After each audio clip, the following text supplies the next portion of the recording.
digamos que este año ha comenzado con otro desarrollo tecnológico de inteligencia artificial que pienso, no solo los expertos, pero no quiero decir todo el mundo, pero mucha gente haya escuchado de esta chat GPT.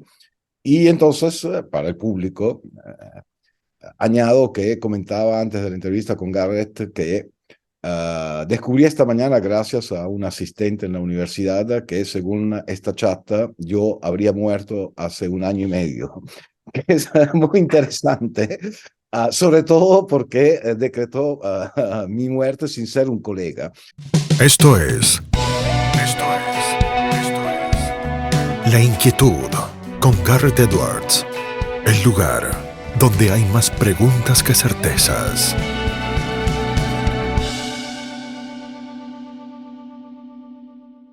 Damos vuelta de página aquí en La Inquietud por CNN Radio Rosario. Tenemos un enorme honor, placer y privilegio. Escuchen bien, es abogado, profesor de Derecho en la Universidad de Torino, Italia. Es miembro experto de la Comisión de la Unión Europea en lo que tiene que ver con responsabilidad y con nuevas tecnologías.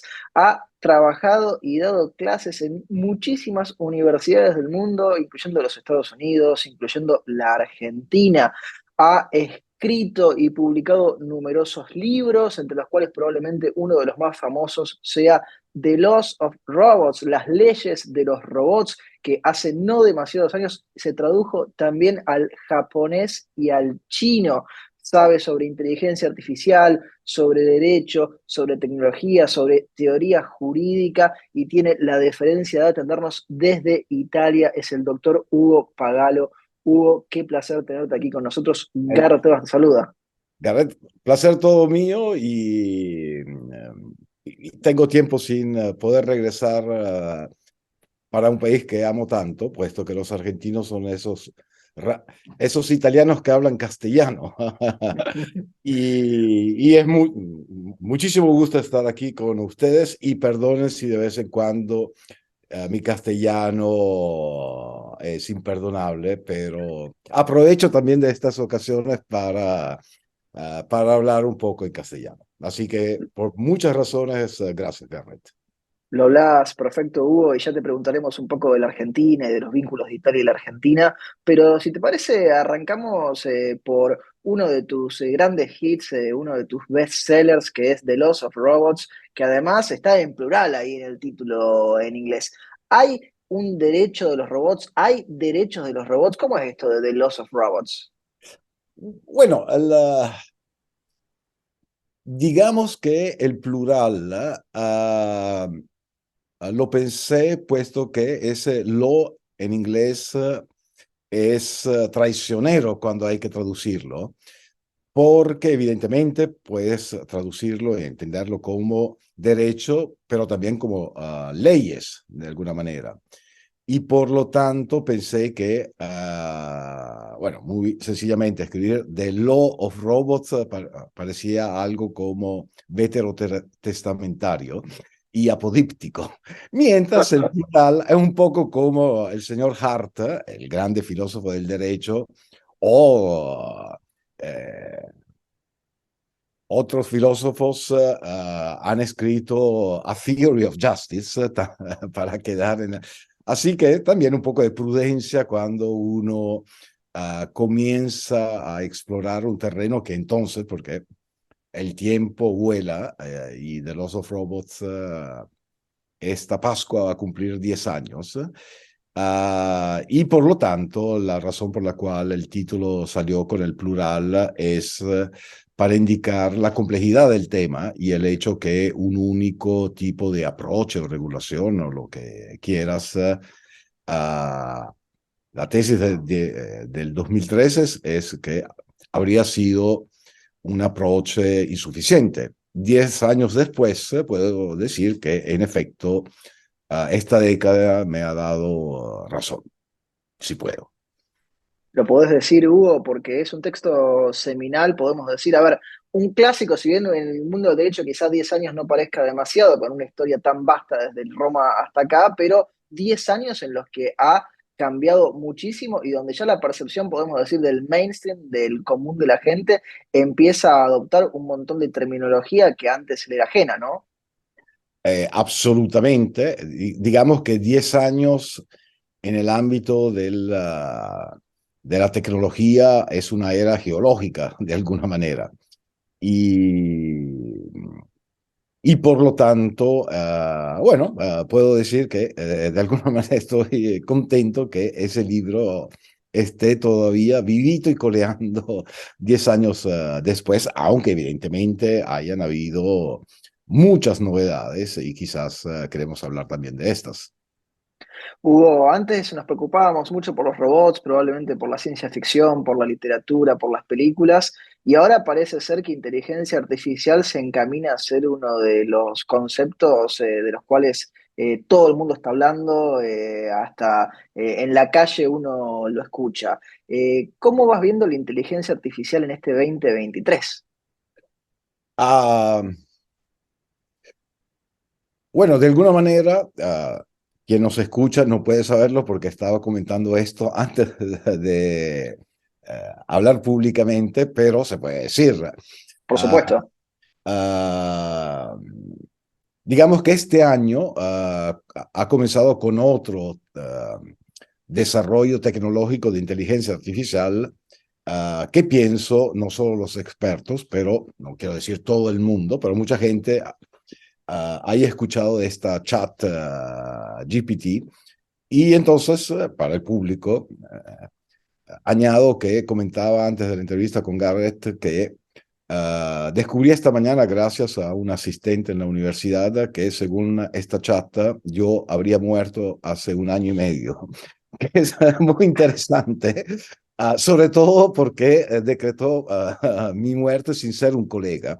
Así que, ¿qué podemos, cuál es la moraleja de este Yo ejemplo? puedo dar fe que te vi hace menos de un año y medio en persona, Hugo, en Pisa, en la Escuela Superior de Santana, y entiendo que estabas vivo en ese momento, ¿no? Para tratar de dar fe, porque digo, ahora estamos con la pantalla de por medio, uno podría decir, no, es una representación, es un deepfake, pero no, yo te vi en persona, estabas vivo.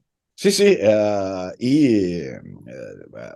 si puedo añadir algo, yo también puedo confirmar que estoy vivo. Y no, y el ejemplo es muy indicador. Uno, del hecho que evidentemente desde un punto de vista técnico, el adelanto, en particular de este sistema, pero en términos generales, es muy importante. Uh, También para el sector del cual me ocupo profesionalmente, que es el mundo del derecho. Sobre esto añado algo después. Pero Sí, como siempre, los abogados no tienen solo un brazo y así que hay siempre, on the other hand, por otra parte, uh, lo que noté el mes pasado que estuve en Silicon Valley por motivos de trabajo, es que el entusiasmo, de alguna manera inclusive cándido, de gente que está trabajando en eso y no tienen el problema de venderte eso y entonces convencerte que ya estamos cerca a una inteligencia artificial cuasi humana. Es evidentemente el hecho que, no obstante, este desarrollo espectacular, lo concedo, evidentemente, como demuestra mi muerte hace un año y medio, tenemos algunos problemas importantes todavía que, no hablo de mi muerte, hablo de la no, no, inteligencia bueno, artificial. pero que también es un tema, porque si hubiera tomado una decisión la inteligencia artificial sobre la muerte tuya que decretó, tendríamos algún problema más que el error. Exacto, entonces, ¿cuál es el aspecto que tiene juntos, digamos, por un lado, el desarrollo espectacular y por otro lado, los límites? Bueno, diría que uno, aquí el problema, hablando de derecho, pero podríamos hablar también de medicina. Por ejemplo, algunos de los mejores radiólogos son sistemas de inteligencia artificial por motivos uh, inclusive diría obvios, es decir, la resolución de imágenes en serie 1 permite a un sistema de inteligencia artificial de detectar cosas que, en este caso, problemas serios como tumores, etcétera, que el ojo humano no logra ver. Pero, como voy repitiendo, no solo yo, otra gente desde algunos años, el problema político, si puedo, es que el problema no es simplemente o inclusive solamente sustituir profesionales con estos sistemas, es decir, el mejor radiólogo humano con el mejor sistema de inteligencia artificial, el mejor profesor o juez de derecho con el sistema de inteligencia artificial, sino que, como demuestra ChatGPT, es la interacción, el trabajo de conjunto entre máquina y hombre que, según mi modo de ver, va a dar los resultados mejores. En el sentido que pienso a un equipo de abogados o también a un juez que tenga que decidir o afrontar un caso, evidentemente este nuevo desarrollo de inteligencia artificial te permite de comenzar a trabajar desde un cuadro muy bien definido y a partir de lo que la máquina te da, puede el experto, el profesional, lo que quieran, puede dar el toque ulterior a ese caso jurídico, a ese problema clínico, etcétera, etcétera. Inclusive hay muchos ejemplos, estudios empíricos que demuestran cómo máquina sola o ser humano solo obtienen resultados que son inferiores a máquina inteligente, digamos así, y al experto humano trabajando juntos. Pero es un problema político, no escondo que en muchos sectores, porque además otra cuestión es que la inteligencia artificial, uno, se ha vuelto popular porque todo el mundo la tiene en el bolsillo, Claro. con el propio teléfono, y cuando comienza a decir Hey Siri o Hey Google o Hey... esto lo ha vuelto popular, pero otro factor fundamental es que no hay sector de nuestra sociedad y de nuestras vidas que no haya sido o no vaya a ser afectado por la inteligencia artificial. Pero el desarrollo espectacular de esta tecnología no nos tiene que hacer olvidar los límites de esta tecnología. Años atrás, para de alguna manera individuar dónde poner límites, ahora en castellano, dónde marcar la raya, Sí.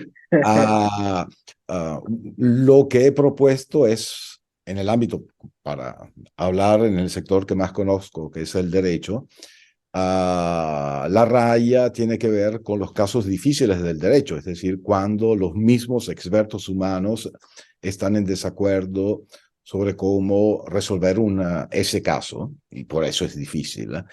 Y, y sobre todo ya también establecer cuando un caso es difícil, bueno, eso tiene que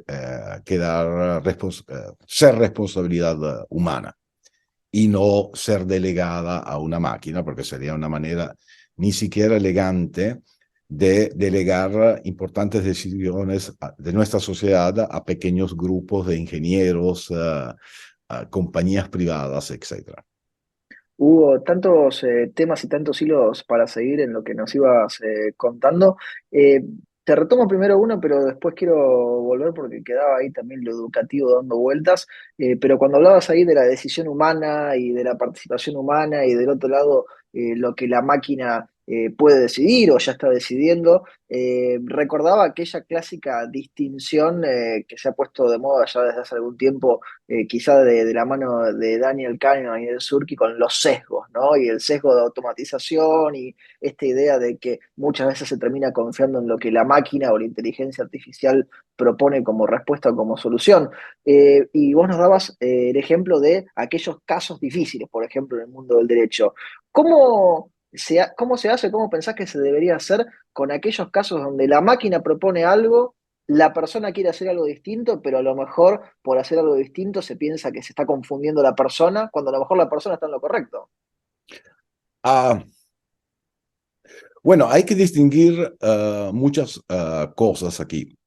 La primera, puesto que citaste a Kahneman, el premio Nobel de la psicología, ah, el mismo Kahneman sugiere algo muy importante aquí, es decir, que cuando pensamos a esta relación entre nuevos agentes artificiales, porque además aquí no estamos hablando simplemente de una máquina como un carro tradicional, estamos hablando de un agente como un ser humano o como un perro, es decir, una entidad que percibe el propio ambiente, interactúa con este ambiente y toma decisiones. Bueno, a este propósito, Kahneman es útil, por así decir, porque Kahneman nos recuerda que el problema entre hombre y máquina no es el problema entre el automatismo de la máquina y la reflexión humana, porque todos los que nos están escuchando,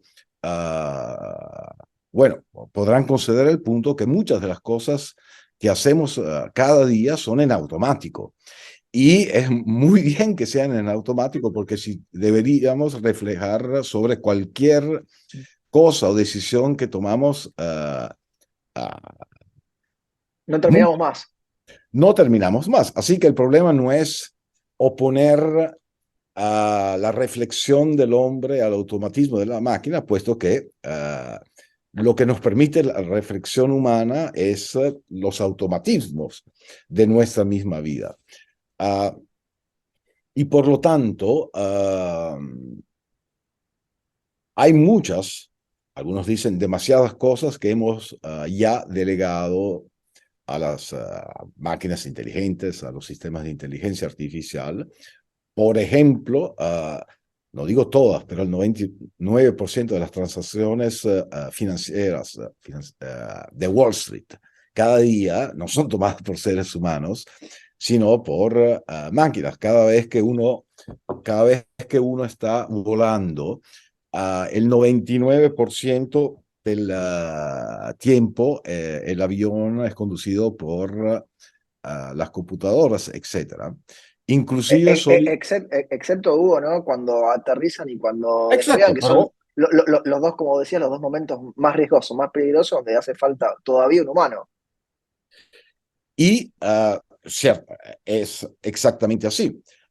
Y volvemos entonces a mi problema donde marcar la raya entre lo que no, nos conviene y es productivo delegar a las máquinas y lo que deberíamos asumir como nuestra misma responsabilidad, es decir, no delegar, sino asumir esa responsabilidad.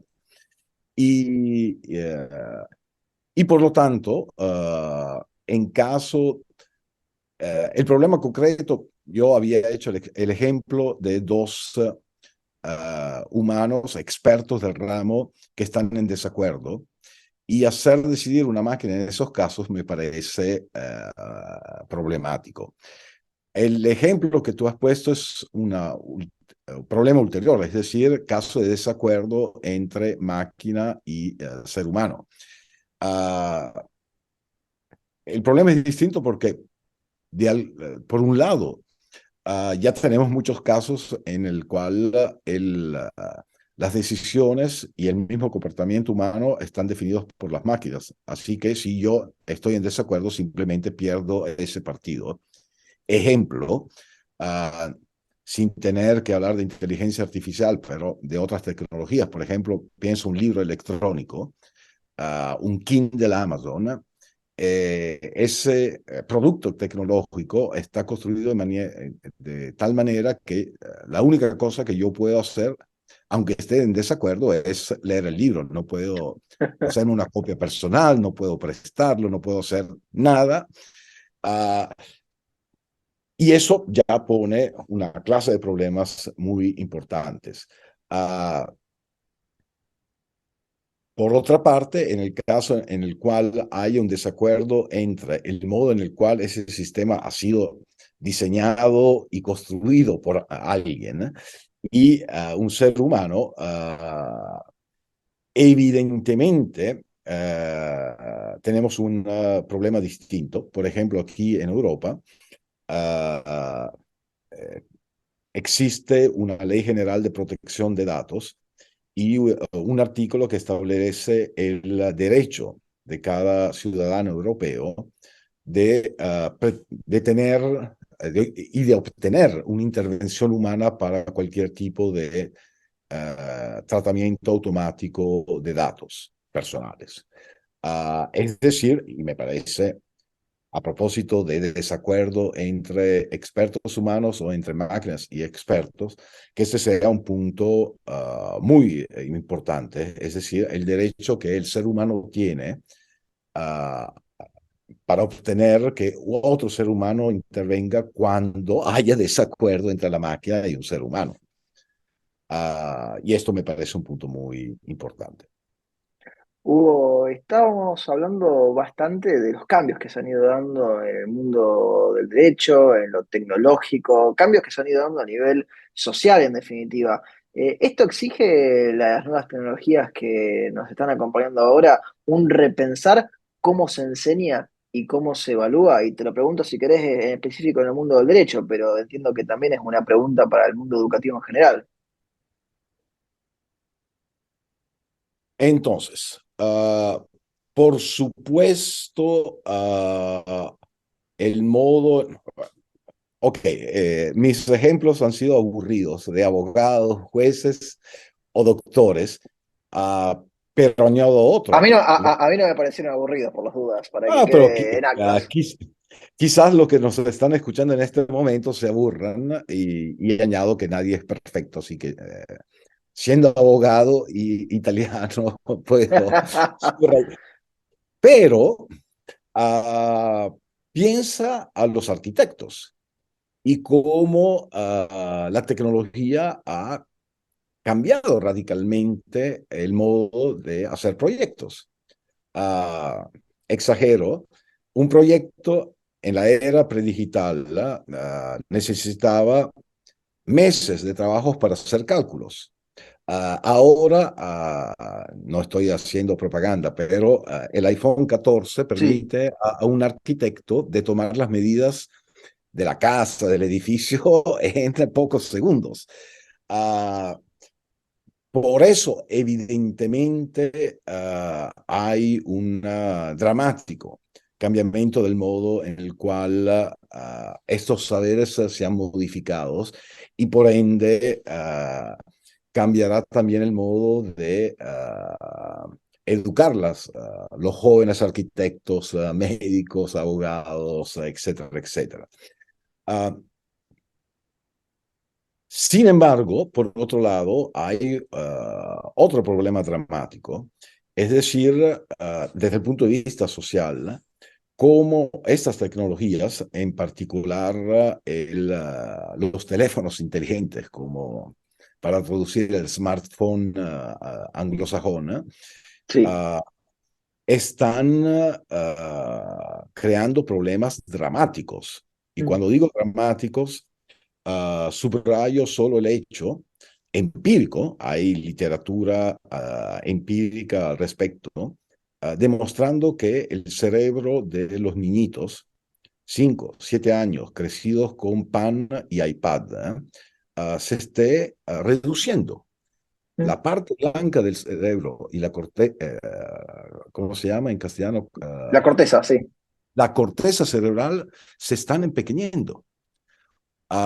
Y la Organización Mundial de la Sanidad, con la cual he estado trabajando en los años interesantes y dramáticos de la pandemia, pues bien, ha reconocido el año pasado que la tecnodependencia es un nuevo tipo de dependencia, tan grave cuanto, o más grave aún, de clásicas dependencias, de drogas y lo que quieran.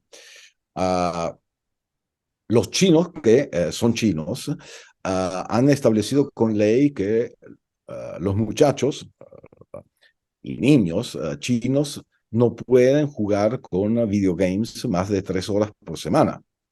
O sea que cuando hablamos del el impacto social de esta revolución tecnológica, porque de esto estamos hablando, para lo bueno y para lo malo, bueno, está creando problemas antropológicos dramáticos. Y, y no solo hay que estar pendientes de eso, sino hay que comenzar rápidamente a tratar de afrontar estos, repito, estamos hablando de una generación de pequeños seres humanos a los cuales la tecnología le está reduciendo el cerebro. Pienso que esto solo sea un ejemplo contundente para subrayar el tipo de desafíos que la revolución tecnológica está fomentando. Tremendamente contundentes, Hugo. Antepenúltima pregunta y no te robamos más tiempo en esta jornada, porque Ningún problema, es un placer. recién hablaba justo de China y nosotros contábamos que The Lost of Robots fue traducido al japonés y al chino. ¿Cómo fue participar de un proceso para que tu obra llegara a idiomas tan diversos y además a ordenamientos y sistemas jurídicos tan distintos? Para ser sincero, fueron los japoneses y los chinos que me contactaron para pedirme la autorización para traducir la obra. Por otra parte, si puedo, me ayuda mi pedigrí filosófico en el sentido que puesto que he crecido en Sudamérica y vivido en Norteamérica y tengo rato en Europa, tengo la ventaja que cuando hablo de ciertos problemas jurídicos, no pienso como los norteamericanos que existen solo ellos. Es así, ¿eh? Uh, y por lo tanto, digamos que tengo en mi approach, por una serie de razones, un análisis filosófico comparativa que, por la cual no asumo ni siquiera el derecho europeo con el cual trabajo casi cada día cuando no estoy en Silicon Valley. No lo asumo como el ideal tipo, este es el modelo, y no te digo trabajando con la Organización Mundial de la Sanidad, por ejemplo, por problemas de privacidad y tecnologías, sería simplemente idiota aplicar tus anteojos de europeo o de americano, sí, es a todo el mundo.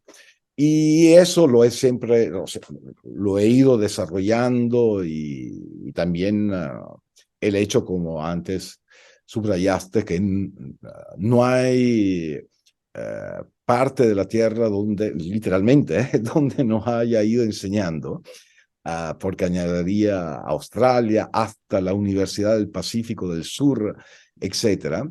Y entonces es, si quieres, algo de, si puedo. Sí, por favor. Estoy orgulloso el hecho de tratar siempre de aprender, porque hay siempre que aprender algo en todas las partes del planeta en el cual he ido enseñando, trabajando y estudiando. Y pienso que eso haya sido el tipo de enfoque que había interesado también a las comunidades científicas de China y Japón, etcétera. Hubo penúltima pregunta y dijimos que íbamos a volver a este tema. Yo me imagino parte de la respuesta. ¿Qué extraña Hugo Pagalo de la Argentina? Oh, ah, diría, holísticamente, la Argentina. En el sentido que ya solo llegar a Buenos Aires, tengo también un cuñado argentino que añade otro aspecto a este sentimiento y ciertamente extraño a los amigos que están sobre todo en Buenos Aires. Y ¿por qué no? La comida. En el sentido que sí puedo, pero aquí son detalles que... Por favor. pero tenemos cultivo con pasión, la pasión de las empanadas y como todos los argentinos, también hay un poco de argentino en mí, por las razones que os he dicho. Por algunos años fui a Buenos Aires a tener algunas clases de filosofía del derecho, así que hay también ya elaborada en los últimos 25 años una buenísima empanada argentina pagallo o pagallo, si queréis. Viste, ahí estaba la pronunciación a la Argentina que probablemente has tenido de tu apellido. Hugo, la última pregunta se la hacemos absolutamente a todos nuestros entrevistados porque el programa se llama La Inquietud y el nombre es un juego de palabras. ¿Qué inquieta a Hugo Pagalo? Ah, podría decirte mi muerte anunciada por la chat GTP. No, estoy rodeando. No, lo que me inquieta seriamente es lo que he dicho antes a propósito de las nuevas generaciones. Puesto que si hay un futuro, es el futuro. Tengo también el placer y estoy orgulloso de tener ya un nieto. Dentro de poco van a ser dos nietos, así que hablo de esto también doblemente como abuelo y como profesor. Es este problema dramático de cómo algunos ciertos tipos de tecnología, evidentemente, estén literalmente destruyendo la corteza cerebral de nuestros pequeñitos. Te digo solo que uh, otra investigación empírica han calculado que hasta un joven que comienza sus 18 años, en los 17 precedentes, ha pasado como, digamos, 15.000 horas, uh, o, para comenzar, de su vida interactuando con otros niñitos, etcétera. Actualmente son 1.500 horas. Es decir, un dramático 10 veces menos.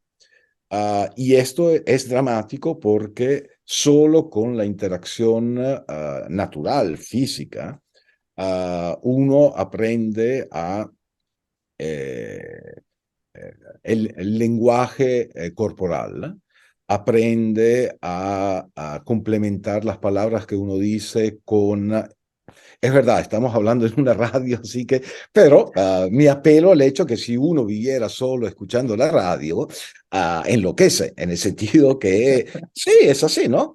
Es decir, la radio es fundamental, es bellísima, puesto que complementa paradójicamente la presencia física, la interacción, los neurones espejo, como ustedes saben, estamos cablados con unos ciertos neuronas que técnicamente se llaman espejos, por los cuales podemos entender lo que una persona está sintiendo.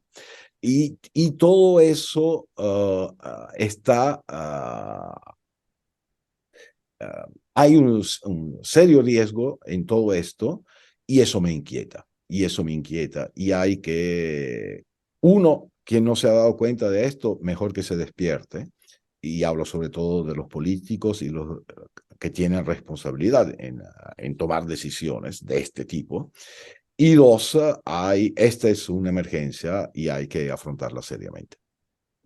Hugo, te agradecemos muchísimo el tiempo que te has tomado para charlar con nosotros y con nuestra audiencia y te mandamos un fuerte, fuerte abrazo. Un abrazo también de mi parte y bueno, que la próxima sea en persona en Argentina, no solo Buenos Aires, porque Córdoba y Rosario, bueno, no veo la hora de estar por ahí. Así será y te esperamos con los brazos abiertos. Lo teníamos al doctor Hugo Pagalo aquí en La Inquietud por CNN Radio Rosario. Esto fue La Inquietud con Garrett Edwards. Síguenos en redes sociales y en www.edwards.com.ar.